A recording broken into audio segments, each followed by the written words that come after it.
Imputed righteousness. Ano po bang ibig sabihin ng imputed? Yung righteousness na nasa atin. Imputed means isinuot. Kumbaga sa damit, idinamit.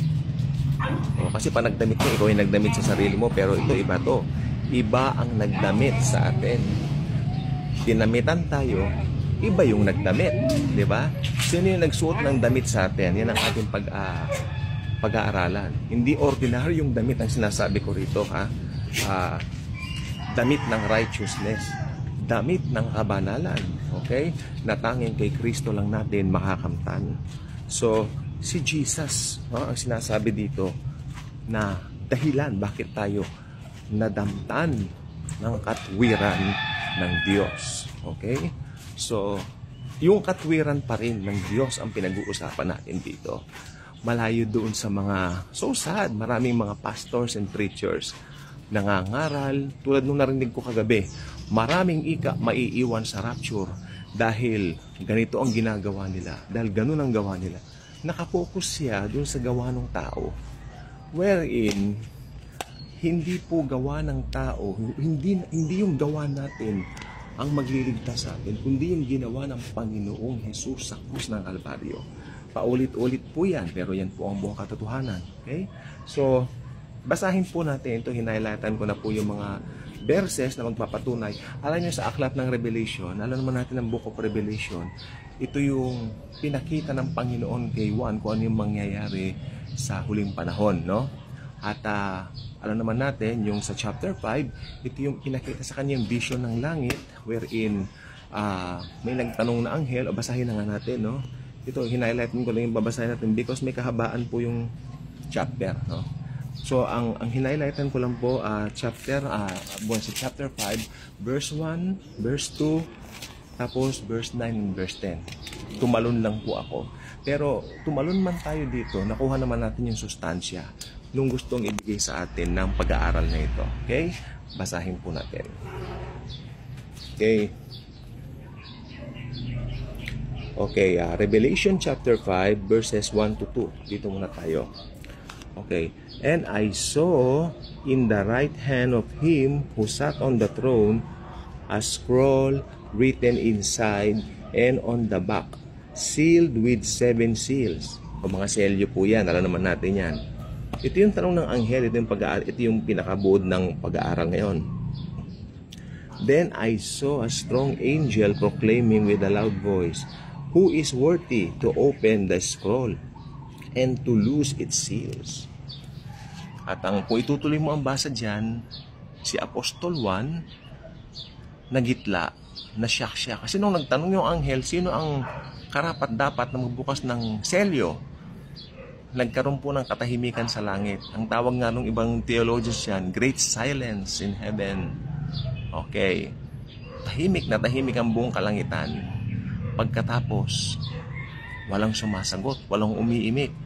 Sa tagal ng katahimikan na yon, si Apostol Juan po ay, si John the Beloved dito siya po ay napaluha, napaiyak. Okay? Hanggang nilapitan siya ng isang anghel at sinabi, "Don't cry anymore, John, dahil may sagot na tayo." Ito nakabi. Sa verse 9 and verse 10. Okay. Tingnan po natin dito. Umpisa na po natin sa 8, sa 8. Now, when he had taken the scroll, the 4 living creatures and the 24 elders fell down before the Lamb, each having a harp and golden bowls full of incense, which are the prayers of the saints. Mga believers yan, saints na yan, ha? Sabi niya rito, and they sang a new song saying, "Worthy." Okay. And they sang a new song saying, "You are worthy to take the scroll and to open its seals. For you were slain." Makinig.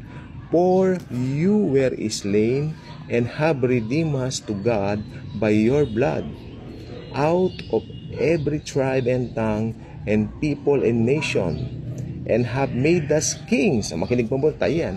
"And have made us kings and priests to our God, and we shall reign on the earth." Inulaan niya, "and we shall reign on the earth." Tayo po yan. Binabanggit yan. Pero tingnan natin, sino yung worthy na to? "You are worthy to take the scroll and to open its seals. For you were slain." Sino ba yung pinaslang na kordero? Sino ba yung sino ba yung lamb na na-slain? That's Jesus.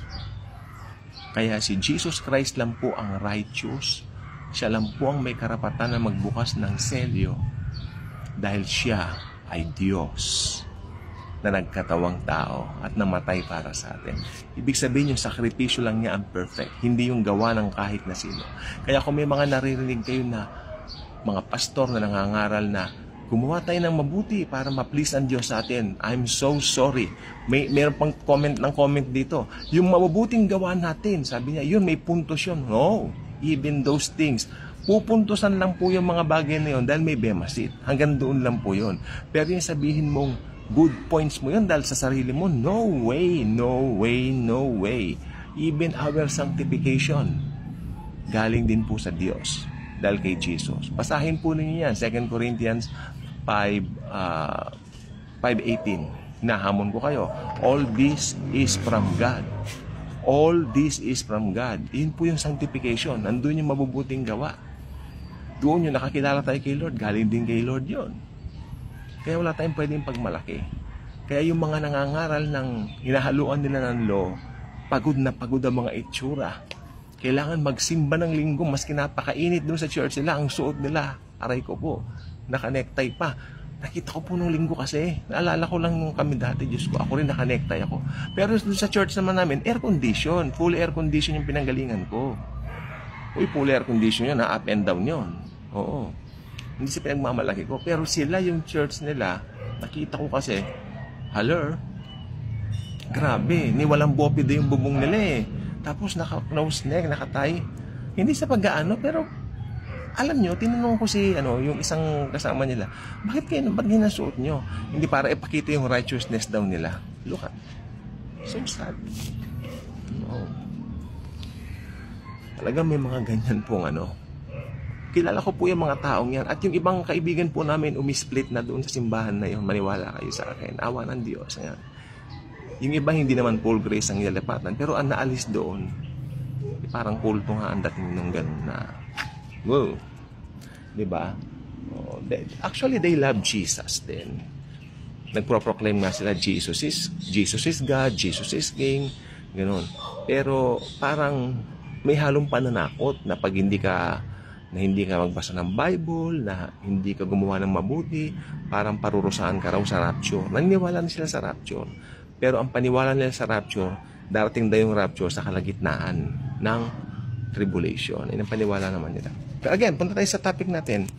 You are worthy to take the scroll and to open the seals, for you were slain, and you have redeemed us to God by your blood. Sino ba yung niredeem ni Jesus sa blood niya? Tayo pong mga believers. Niredeem tayo. Niredeem tayo. Si Jesus lang ang redeemer. Kaya kung may pupurihin ka, purihin mo ang Panginoong Jesus. Okay? Kung meron kang sasambahin, sambahin mo ang Panginoong Jesus. Dahil siya lang ang karapat dapat talaga. Buong kalangitan yan. Napaiyak pa nga si Juan. Ako parang wala yatang pwede. Pero awa ng Panginoon, siya mismo yung pwedeng magbukas. Dahil siya ay perfect. Jesus alone is perfect. Kaya kung nagpupumerpek ka at nagsasabi ka na kaya mo maging perfecto, no way. Wala. Pagod ka, napagod ka na. Wala ka pa nakuhang puntos. Hindi ba kalungkot naman ang buhay pag gano'n? Dahil sa totoo lang po, yung ginawa ni Christ sa cross, that alone matters. Okay? That alone matters. Sabi pa rito, out of every tribe, makinig po mabuti, out of every tribe and tongue and people and nation. Sa buong mundo yan, walang katulad si Jesus. And He is a righteousness. And He is our righteousness. Dahil doon sa ginawa niya sa krus. Ito ay ibinihis sa atin, imputed righteousness. Hindi gawa natin. O, tapos pagdating ng araw ng millennial reign niya, nakalagay dito, and have made us kings and priests to our God, and we shall reign on the earth. Magre-reign tayong kasama ng Panginoong Jesus. Ito po ang verse, napakaliwanag mo. And we shall reign on the earth. Hindi sa nangangarap kami magre-reign. Hindi totoong magre-reign tayo. Nakalagay po yan sa Bible. Thank you very much po sa panonood po ninyo. Ako naniniwala, dadami ang subscribers dito. magugulat na lang tayo dahil ang Panginoon ang bida rito, si Jesus lang. God bless.